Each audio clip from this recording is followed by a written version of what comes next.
શ્રી ગણેશાય નમઃ. નમસ્કાર દર્શક મિત્રો, તમારો એપ્રિલ 2024નો આ મહિનો તમારા માટે કેવો રહેશે? તમારો પ્રોગ્રેસ કઈ દિશાથી થશે? તેમજ તમારો ભાગ્યશાળી રંગ કયો?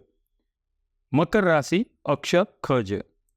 એપ્રિલ 2024નો આ સમય તમારી મકર રાશિ માટે તમારી રાશિથી બીજા ધનભાવમાં શનિની કુંભ રાશિમાં તેમજ શનિ નીચ સાથે ગોચર કરતા મંગળ અહીં બીજા સ્થાને કોઈ ગ્રહની યુતિ થતી નથી, સ્વતંત્ર ફળ આપતા હોય છે.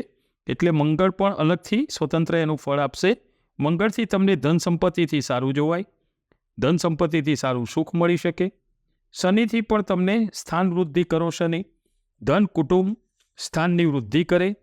અહીંયા પૈતૃક સંપત્તિ, જે તમારી પૈતૃક સંપત્તિ હોય એનાથી તમને લાભ કરાવે. મંગળની ચોથી દ્રષ્ટિ તમારી રાશિથી 5મા વિદ્યા સંતાન સ્થાને રહેશે. અહીં તમને સંતાનથી સુખ સારું આપે. તેનો સારો વિદ્યાભ્યાસથી તમને સંતોષ અનુભવાય.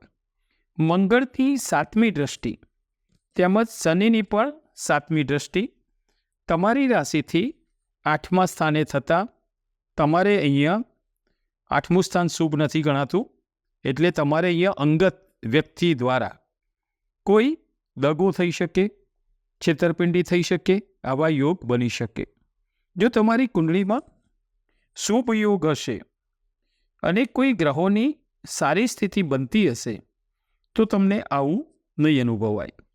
અહીં મંગળની 8મી દ્રષ્ટિ તમારી રાશિથી 9મા ભાગ્યસ્થાન પર રહેતા આ સમયે, આ મહિનામાં તમને તમારું સારું ભાગ્ય સાથ આપતું હોય, તમને ભાગ્ય સાથ આપતું હોય અને એનાથી સારું થતું હોય એવું તમે જોઈ શકો. અહીંયા શનિની 10મી દ્રષ્ટિ તમારી રાશિથી 11મા ભાવ ઉપર રહેશે. 11મો ભાવ જે છે એ લાભસ્થાન છે. અહીં તમને સારા ચાન્સ મળે, કોઈ સારા લાભ મળે. બીજું, અહીં તમારે શનિદેવની મહાદશાની પનોતી પણ છે, એટલે જોઈએ એટલા નહીં મળે. પનોતીનો છેલ્લો તબક્કો પણ છે. આથી તમારે હજી માર્ચ 2025 સુધી તમારી ગાડી છેલ્લા 6 વર્ષથી ધીમી પડી ગઈ છે. થોડું ચઢાવ ઉતાર ઘણો બધો તમે જોયો હશે, પણ હવે આ ઉત્તરતી મહાદશામાં, આગળ પણ તમને કહી ગયો છું, ઉત્તરતી મહાદશામાં તમને હવે ધીમે ધીમે તમારી ગાડી વેગ પકડશે. તમારી રાશિથી 3જા સ્થાનથી ગુરુની મીન રાશિમાં ગોચર કરતા સૂર્ય તેમજ શુક્ર તમને અહીં તમારા પરાક્રમમાં વધારો કરાવશે. શારીરિક રીતે પણ સારું જોવાય. નાના ભાઈ અને બહેનોનું સુખ પણ આ સમયે સારું મળી રહે. સૂર્યથી તમને સારું માન, સન્માન, પ્રતિષ્ઠા આ પ્રાપ્ત થાય. ગુરુની મીન રાશિમાં રાહુ પણ છે અને સૂર્ય પણ રાહુ સાથે છે. આથી અહીંયા 2 અશુભ યોગ બને છે. ગુરુની રાશિમાં રાહુ હોવાના લીધે 2 અશુભ યોગ બને છે. પહેલો તો યોગ સૂર્ય રાહુથી ગ્રહણ દોષ બને છે, તેમજ ગુરુની રાશિમાં રાહુદેવ હોવાથી ચાંડાલ દોષ પણ બને છે. અહીં તમને એની અસર એવી થાય કે થોડી આંતરિક મૂંઝવણ વધે. કોઈ સાથે તમે ખુલ્લા મનથી વાત ન કરી શકો. તમને આ સમયે નેગેટિવ ખોટા વિચારો પણ આવ્યા કરે. તમારે અહીંયા શિવ પૂજા, શિવ આરાધના, મહાદેવજીની શક્ય એટલું પંચાક્ષર, નમઃ શિવાય પંચાક્ષરનો મંત્ર જાપ કરવો ખૂબ જરૂરી છે. અહીંયા તમે જેટલો નમઃ શિવાય મંત્ર જાપ કરશો એટલું તમને ખૂબ જ સારું જોવાશે. અનેક મૂંઝવણોથી મુક્તિ મળશે. શિવજીની ભક્તિ કરવાથી રાહુદેવ વધુ પ્રસન્ન થશે. તેમજ રાહુની ખરાબ અસર પણ તમને ઓછી અનુભવાશે. સારી ભક્તિ હશે તો અમુક વખતે આની અસર બિલકુલ પણ થતી નથી હોતી. શિવ પૂજાથી આ બધું નિયંત્રણમાં આવતું હોય છે. તમારી રાશિથી 4થા કેન્દ્ર સ્થાને મેષ રાશિમાં ગોચર કરતા બુધ અને ગુરુ, દેવગુરુ બૃહસ્પતિ, જે તમને 4થું સ્થાન છે માતાના સુખમાં, એ તમને વધારો કરે. બીજું, માતા સાથે બીજું સુખ અહીંયા બતાવે છે મિત્રોનું સુખ. તમને મિત્રોથી પણ સારું એવો સહકાર મળી રહે. અહીંયા તમને આ સમયમાં વાહનનું સુખ પણ સારું જોવાશે. તેમજ સારી આવક થાય અને તમારી આર્થિક સ્થિતિ સારી બને. બુધ અને ગુરુની 7મી દ્રષ્ટિ તમારી રાશિથી 10મા કેન્દ્ર સ્થાને પિતા અને કર્મસ્થાને છે. અહીંયા તમને પિતાનું સુખ પણ સારું જોવાશે, તેમજ તમને શુભ કર્મ કરવાની, ઘરમાં કોઈ ધાર્મિક કાર્ય કરી શકો, ધાર્મિક માંગલિક કાર્ય તમે અહીંયા કરી શકો. ગુરુની કૃપા હોય ત્યારે ધાર્મિક કાર્ય ગુરુની અસરથી થતા હોય છે અને શુભ કહેવાય છે. એનાથી સારું ફળ તમને મળતું હોય છે. ગુરુની 5મી દ્રષ્ટિ તમારી રાશિથી 8મા સ્થાન ઉપર રહેશે.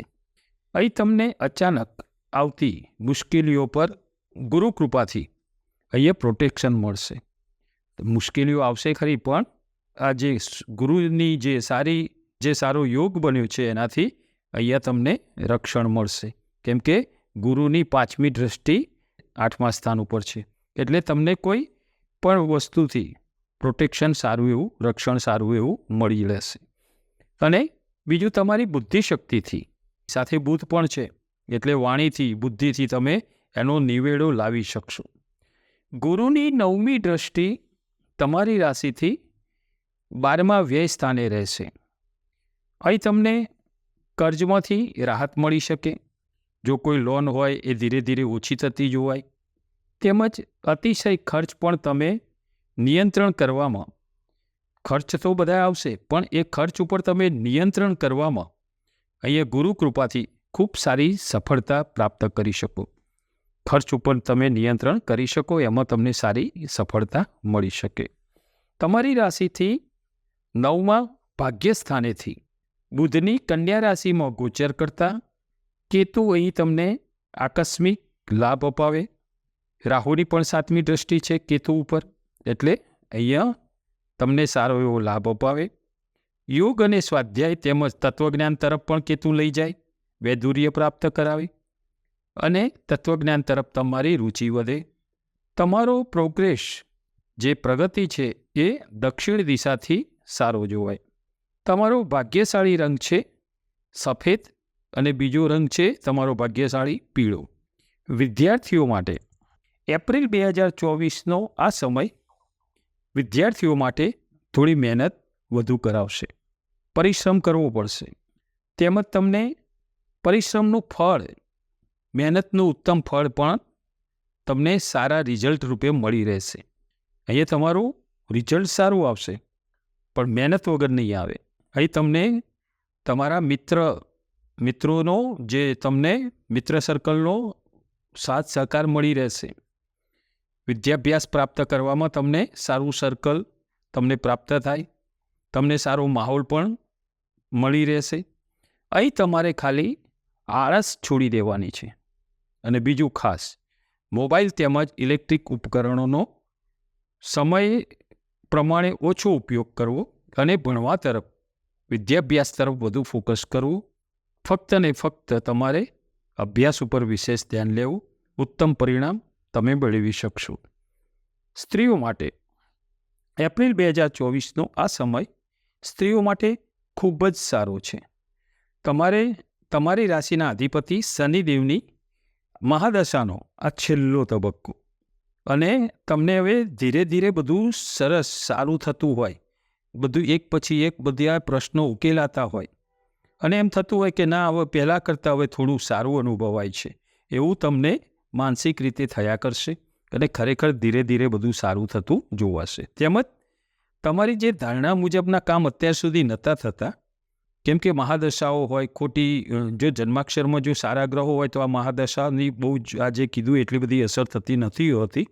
પણ જો જન્માક્ષરમાં, જન્મ કુંડળીમાં પણ જો ખરાબ યોગ હોય અને મહાદશાઓ ચાલતી હોય, ત્યારે એનું વિશેષ પરિણામ ભોગવવું પડતું હોય છે. અહીંયા તમારી જે ધારણા મુજબ કામ નહોતા થતા, એ હવે ધીરે ધીરે તમારી ધારણા મુજબ બધું કાર્ય ધીરે ધીરે સારું થતું લાગશે. આ છેલ્લા સમયમાં તમને તમારા સગાવાલાઓનો ખૂબ સારો અનુભવ તમે મેળવી ચૂક્યા હશો. હવે તમારી ઉન્નતિ થતાં બધાના બોલવાના ટોન બદલાઈ જશે. જે પહેલાં જે તમારી જોડે વાત કરતા હતા, અને હવે ધીરે ધીરે તમારું સારો માહોલ બની રહ્યો છે. મહાદશાઓ હવે ધીમે ધીમે ઓછી થઈને અને મહાદશાઓથી તમે મુક્ત થશો, ત્યારે એ બધાનો જે ટોન છે એ ધીરે ધીરે પોઝિટિવ બનશે.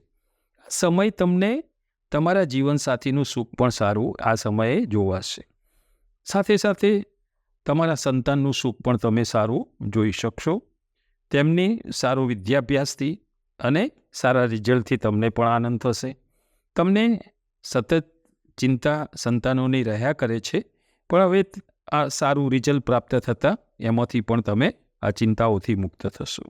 તમારે હજુ માર્ચ 2025 સુધી નિયમિત રૂપે હજી પણ હનુમાન ચાલીસા કરવા ખૂબ જ સારું રહેશે. આ હતું મકર રાશિ માટે એપ્રિલ 2024નું ફળકથન. નમો નારાયણ.